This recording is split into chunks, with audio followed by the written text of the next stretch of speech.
قادر بخش رند بلوچ مشہور طور پر قادو مکرانی 19ویں صدی کے ہندوستانی انقلابی تھے جو گجرات کے کاٹھیا واڑ کے علاقے میں رہتے تھے، لیکن وہ 1811 میں مکران بلوچستان میں پیدا ہوئے اور وہیں پرورش پائی۔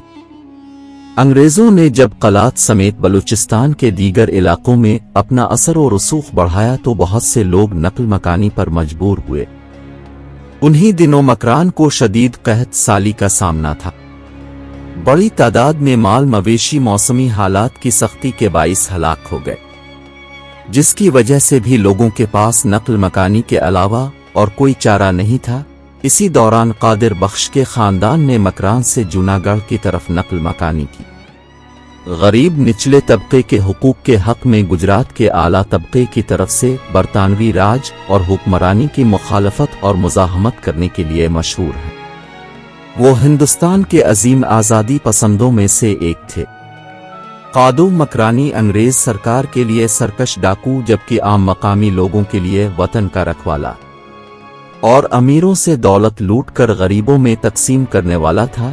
یہی وجہ ہے کہ کاٹھیا واڑ کے لوک گیتوں میں آج بھی قادو مکرانی کا نام زندہ ہے۔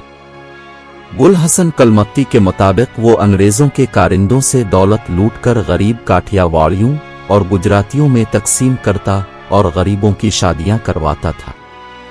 انہی دنوں میں ریاست جوناگڑھ میں تعینات جانسن نامی ایک انگریز اہلکار نے کاٹھیا واڑ کے باغی نامی کتاب میں لکھا کہ قادر بخش قادو مکرانی نے جوناگڑھ کے 8 گاؤں کا صفایا کیا، 71 تاجروں کو قتل کیا، 89 افراد کی ناک کاٹی ہوئی ناکوں کی سرجری کر کے جوناگڑھ کے ڈاکٹر تھر داس ناک کی سرجری کے ماہر بن گئے۔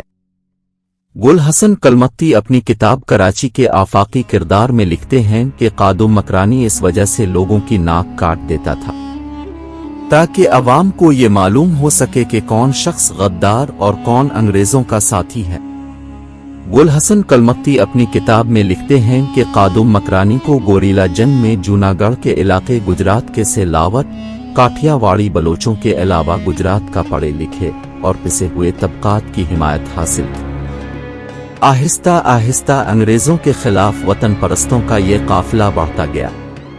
قادو مکرانی کے لیے لکھے گئے گیتوں میں خواتین بھی اس سے مخاطب ہوئی ہیں۔ قادو کے کئی روایتی قصے مشہور تھے، جیسا کہ انہوں نے کبھی کسی خاتون کو نہیں لوٹا اور اس کا اعتراف خود انگریز بھی کرتے تھے۔ مکرانی اور اس کے قبیلے نے علاقوں اور وسائل کے لیے جنگ لڑی، بدلے میں کاٹھیا واڑ کی شاہی ریاستوں کے حکمرانوں سے خراج وصول کیا۔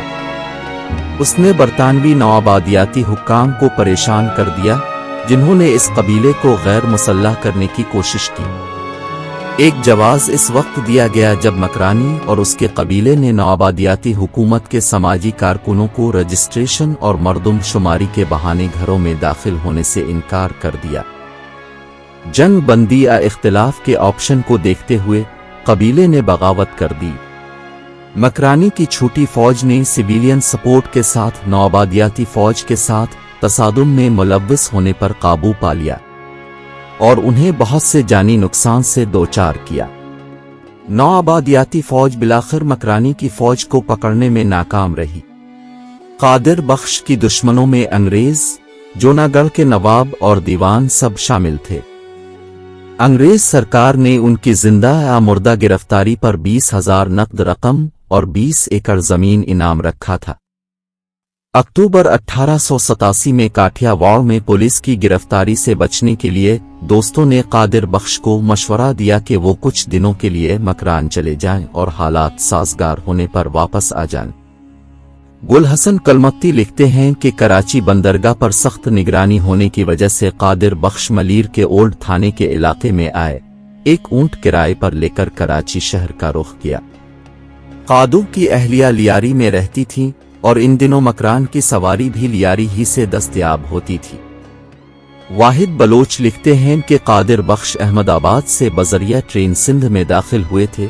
اس طرح کچھ حوالوں میں ہے کہ وہ سادھو کے بحروب میں داخل ہوئے تھے۔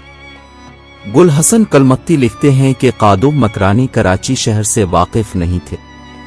انہوں نے لیاری جانے کے لیے کرائے پر اونٹ حاصل کیا، ساربان اونٹ چلانے والے نے ان کو پہچان لیا تھا۔